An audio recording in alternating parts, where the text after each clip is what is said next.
Assalamualaikum warahmatullahi wabarakatuh.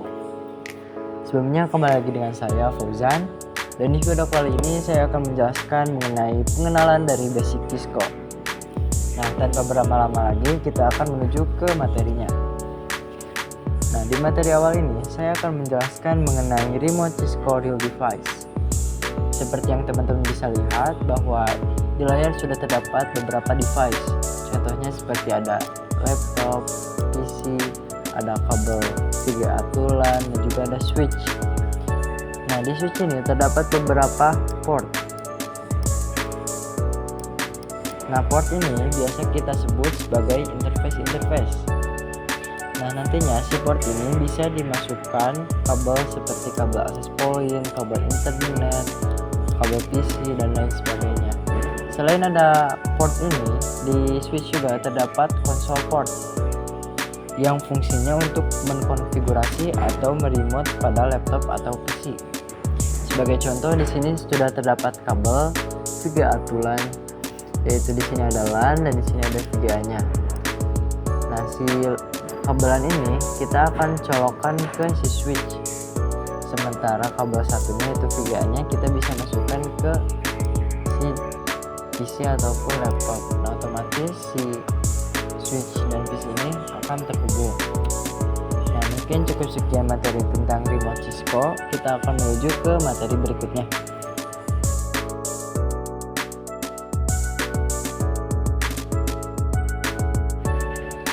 Baiklah teman-teman, sebelumnya kan kita sudah belajar mengenai remote Cisco pada real device.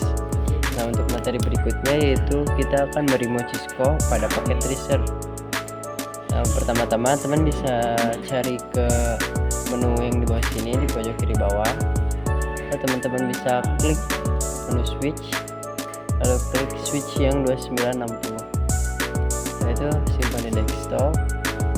Lanjut kita ke menu end device, lalu pilih PC, lalu tekan di desktop juga. Nah, untuk meremote Cisco pada real device ini kita akan menggunakan kabel yang namanya itu kabel konsol. Sebelumnya kan kita pernah belajar tentang kabel FA. Nah, sekarang kita akan menggunakan kabel konsol karena ini meremote Cisco. Nah, setelah ini untuk mengkonfigurasi di sini ada dua cara, yaitu dengan menggunakan switch dan juga bisa menggunakan PC. Nah, untuk menggunakan switch, teman-teman bisa tap dua kali di switch, lalu ke menu CLI, lalu di sini teman-teman bisa mengkonfigurasi. Sementara kalau menggunakan PC, teman-teman bisa ke menu PC, lalu ke desktop, pilih terminal, lalu klik OK. Nah, di sini teman-teman juga bisa langsung konfigurasi. Nah, jadi itu adalah dua cara untuk meremote Cisco di real device. Nah, kan di sini bisa dilihat bahwa si fontnya itu kecil. Nah, di sini kita bisa memperbesar font dengan ke menu option, lalu preference. Di sini kita ke menu font. Lalu di sini teman-teman bisa membesarkan fontnya, contohnya 15. Setelah itu di apply. Lalu kita lihat lagi ke menu yang tadi dan otomatis si fontnya akan berubah menjadi besar. Mungkin cukup sekian dari materi hari ini. Kita lanjut ke materi berikutnya.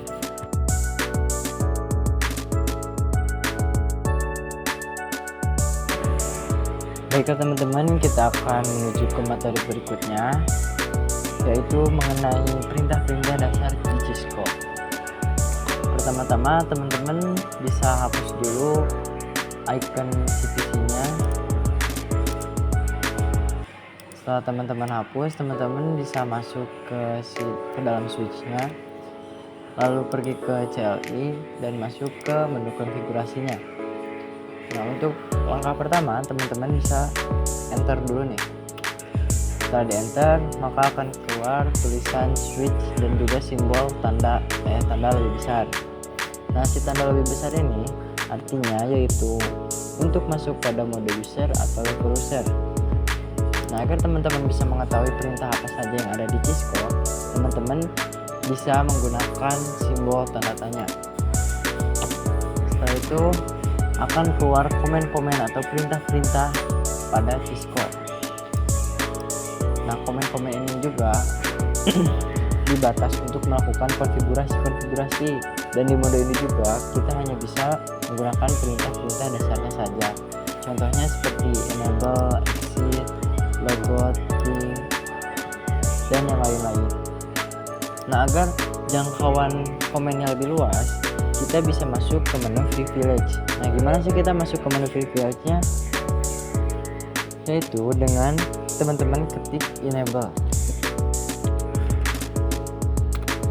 Nah, jika sudah keluar tulisan switch dan juga logo pagar, maka tandanya teman-teman sudah masuk ke mode privilege.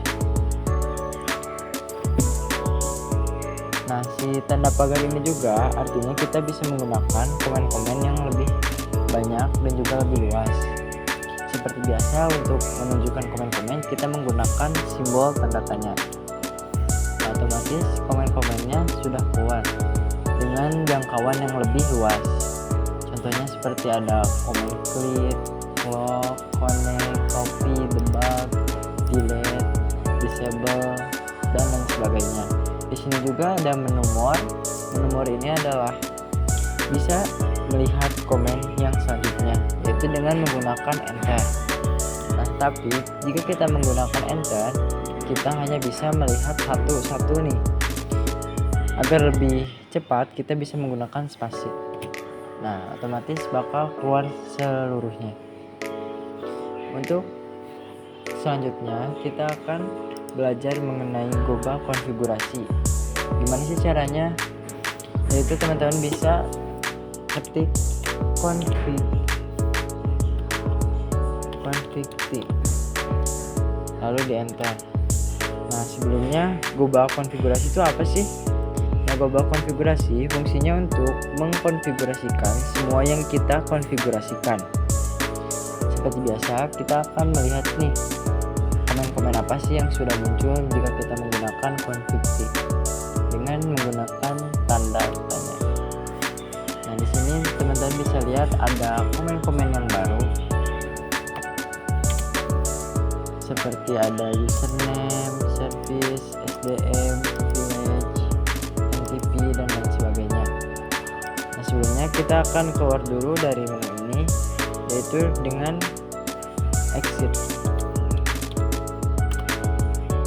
Nah, jika kita sudah mengexit, kita hanya bisa menggunakan komen-komen di atas. Jadi kita tidak bisa tuh melakukan konfigurasi atau mengubah isi data. Nah, supaya kita bisa mengubah isi data, kita harus dulu masuk ke global konfigurasi. Nah, di atas juga kan ini ada komen-komen. Nah, komen-komen ini teman-teman nggak usah dihafal, tapi teman-teman cukup dipahami saja. Nanti juga kalau kita sering mengkonfigurasi, otomatis kita akan ingat di otak. Oke, kita akan menuju ke materi berikutnya.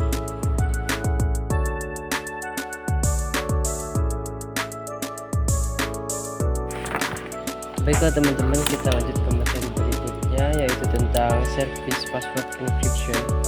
Apa sih service password encryption?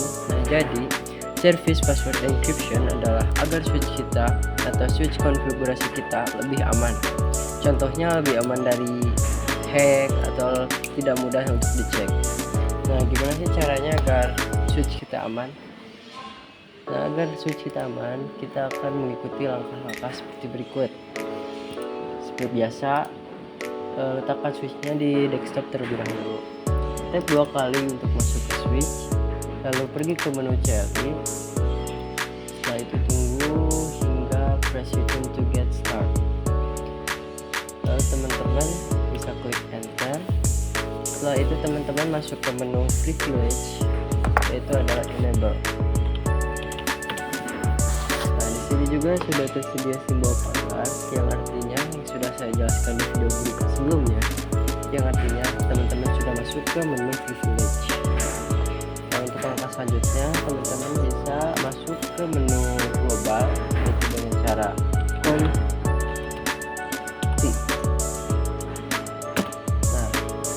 Jika sudah seperti ini, artinya teman-teman sudah masuk ke menu global.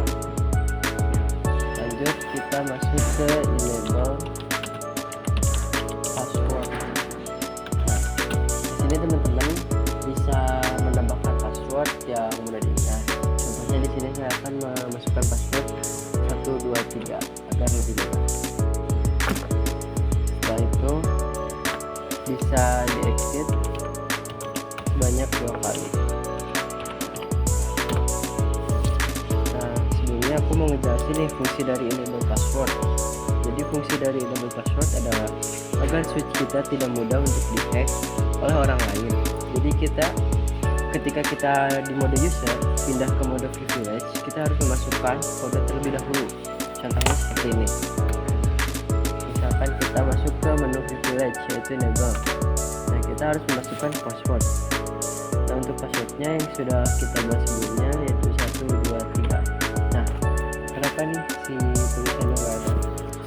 Karena agar kita tuh lebih aman gitu dari hacker ataupun teman kita, supaya teman kita juga nggak bisa ngeliat password kita dan lebih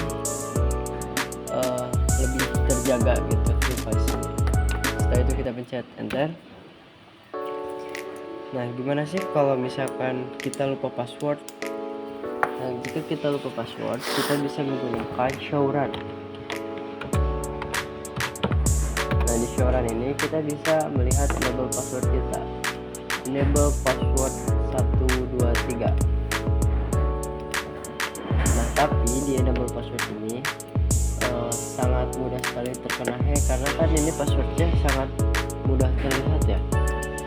Nah, di sini aku ada cara berikutnya yaitu dengan menggunakan enable secret. Kita klik tab, setelah itu kita masuk ke menu global yaitu config D. Nah, di sini kan barusan kita sudah menggunakan enable password. Di sini kita menggunakan enable secret. Di sini enable secretnya kita bisa tambahin password, kan tadi 123, coba sekarang password. Bentar. Setelah itu bisa di exit, lalu di exit agak lagi. Setelah itu kita masukkan menu privilege, enable, dan masukkan password yang sebelumnya yaitu password. Nah, di sini kita bisa menggunakan dua password. Yang pertama enable password, yang kedua adalah enable secret. Di sini kita show run lagi supaya kita bisa melihat passwordnya. Nah, jika menggunakan enable secret, otomatis si passwordnya akan menggunakan huruf dan juga angka yang campur random. Nah, jadi lebih sulit untuk melihat passwordnya. Nah, tapi si enable password ini juga kita bisa ubah seperti ini dengan cara menggunakan service password encryption. Caranya yaitu teman-teman bisa tab, lalu masuk ke menu global. Setelah itu teman-teman masuk ke menu service password and encryption. Nah, setelah itu exit.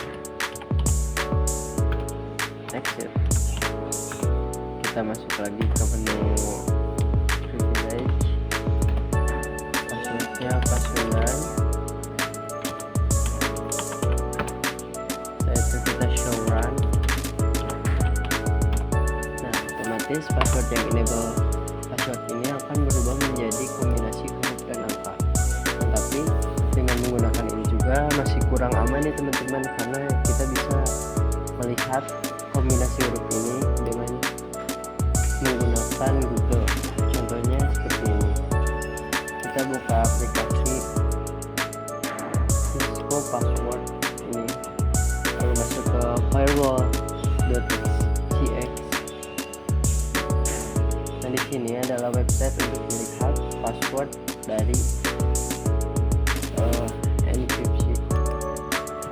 kita bisa masukkan passwordnya, setelah disubmit. Nah, passwordnya terlihat kan. Jadi menurut aku kalau menggunakan service password encryption masih kurang aman. Supaya lebih aman, kita bisa menggunakan enable secret. Nah, mungkin cukup sekian materi yang bisa saya sampaikan mengenai service password encryption. Kita lanjut ke materi berikutnya.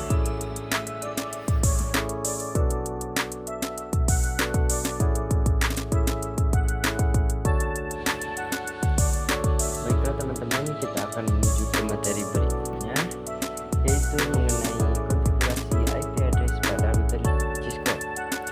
Nah, untuk di materi kali ini saya akan menjelaskan mengenai konfigurasi IP pada routernya. Di sini teman-teman bisa lihat bahwa saya sudah membuat topologi jaringan. Nah, kenapa saya membuat topologi jaringan terlebih dahulu? Karena untuk mengefisiensi waktu agar lebih singkat. Nah, tanpa berlama-lama lagi, kita akan menuju ke pembahasannya. Di sini teman-teman bisa membuat dulu topologi jaringan yang sudah ada di layar. Setelah itu teman-teman bisa masuk ke routernya dengan tap 2 kali. Setelah itu teman-teman bisa pergi ke menu CLI. Nah, di menu ini teman-teman bisa menggunakan konfigurasinya. Pertama-tama teman-teman bisa ketik. Nah, setelah itu enter. Nah, setelah ini teman-teman seperti biasa masuk dulu ke menu privilege, yaitu enable. Setelah masuk ke menu privilege, teman-teman masuk ke menu global, yaitu setelah teman-teman masuk ke sini, kita akan lanjut ke perintah interface pada FA. Nah, sebelumnya di sini kan saya sudah membuat topologi. Di sini juga si komputer-komputer ini sudah dibagi segmen, yaitu ada segmen 1 yaitu dengan FA0, strip 0, dan juga segmen yang kedua yaitu FA0 strip 1. Nah, jadi otomatis PC 4 dan 5 ini berbeda segmen dengan PC 6. Nah, agar mereka bisa saling terhubung, makanya kita harus mengkonfigurasi. Dan di sini kita akan mengkonfigurasinya dengan menggunakan CLI. Nah, untuk perangkat berikutnya kita akan memasukkan perintah interface.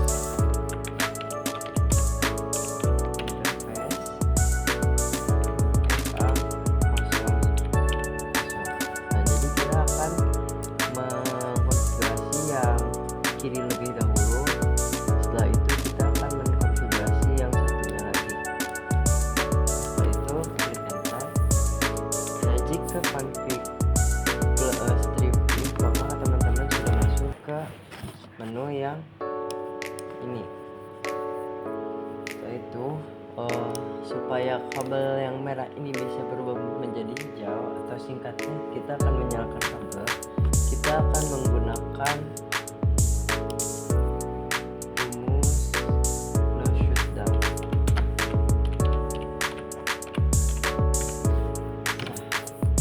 Setelah ini maka otomatis si kabel yang tadi merah akan berubah menjadi hijau. Setelah itu teman-teman bisa exit dari sini. Lanjut kita ke interface yang berikutnya, yaitu interface 0 strip 1. Karena yang sebelumnya 0 FA.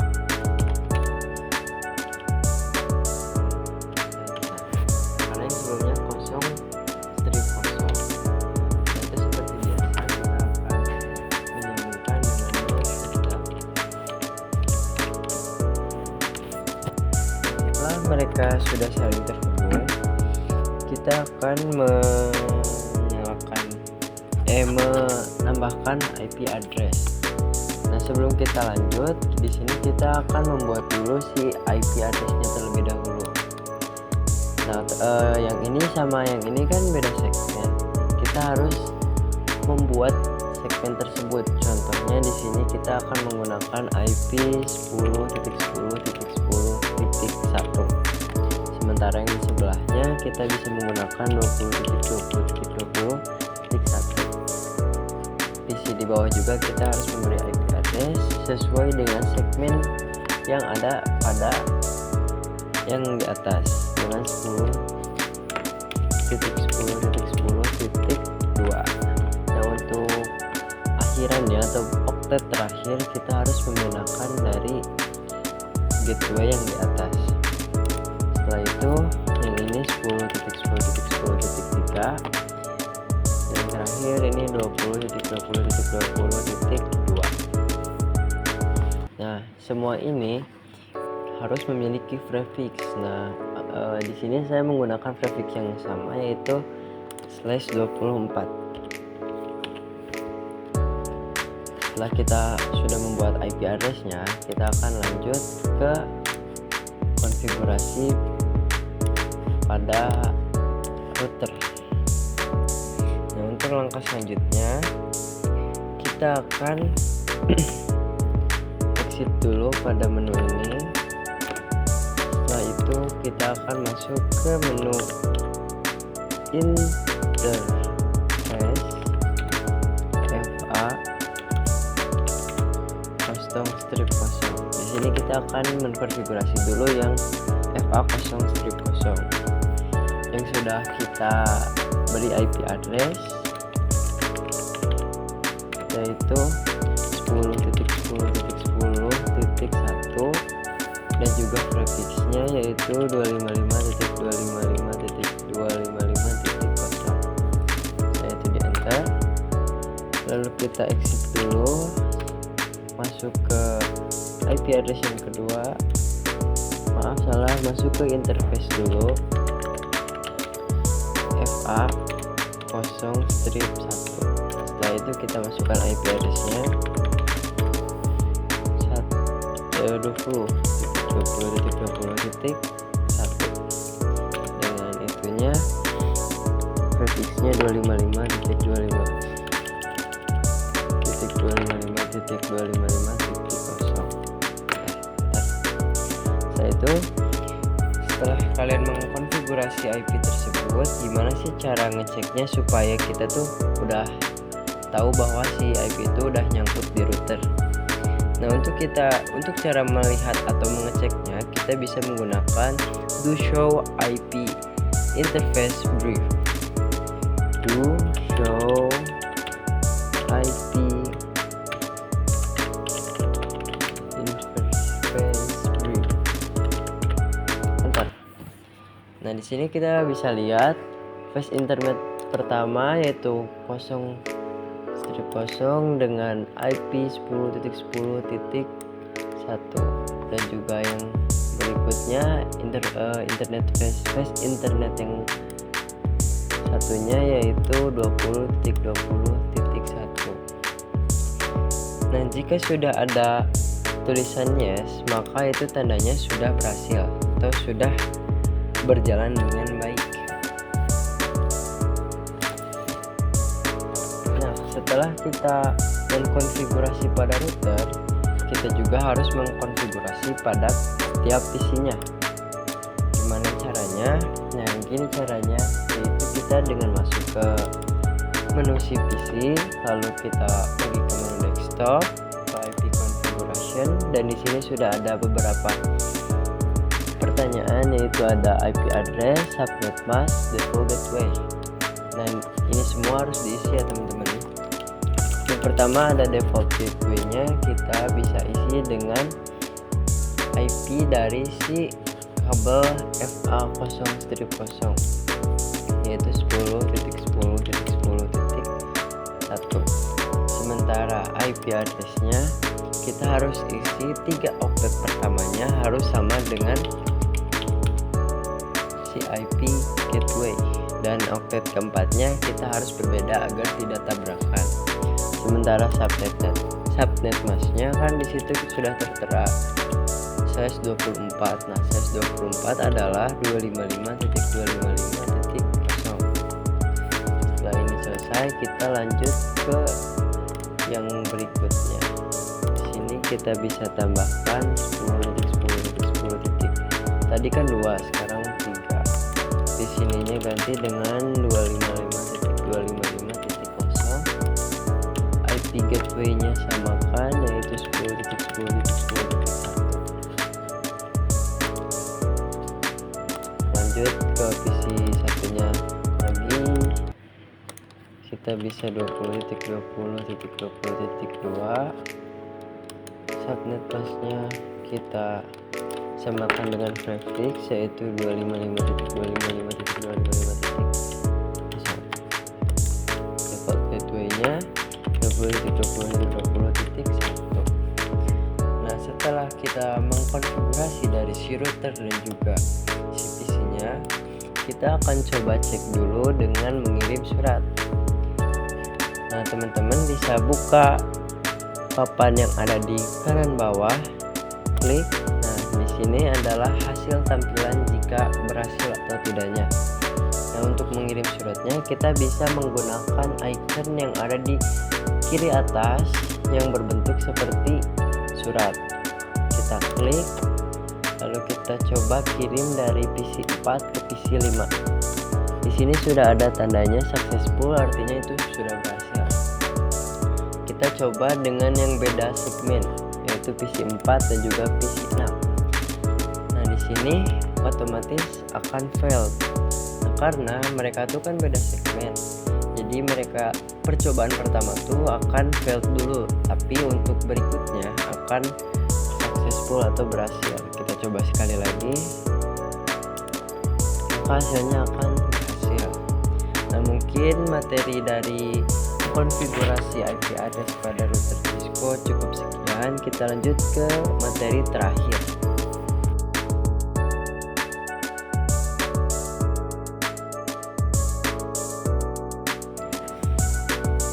Baiklah teman-teman, kita akan melanjutkan ke materi berikutnya, yaitu tentang materi terakhir yang menjelaskan tentang perintah dasar N. Nah, perintah dasar N ini sama dengan perintah exit yang fungsinya untuk mengeluarkan dari mode sebelumnya. Di sini sebagai contoh, kita akan masuk ke menu dari router. Kita masuk ke mode CLI, setelah itu enter. Nah, teman-teman bisa masuk dulu ke menu privilege, yaitu enable. Setelah itu masuk ke mode global, yaitu tentang quantity. Setelah teman-teman masuk ke mode global, teman-teman bisa masukkan perintah dari FA0 strip 0 interface FA0 garis miring 0. Nah, di sini teman-teman bisa menggunakan mode perintah exit dulu.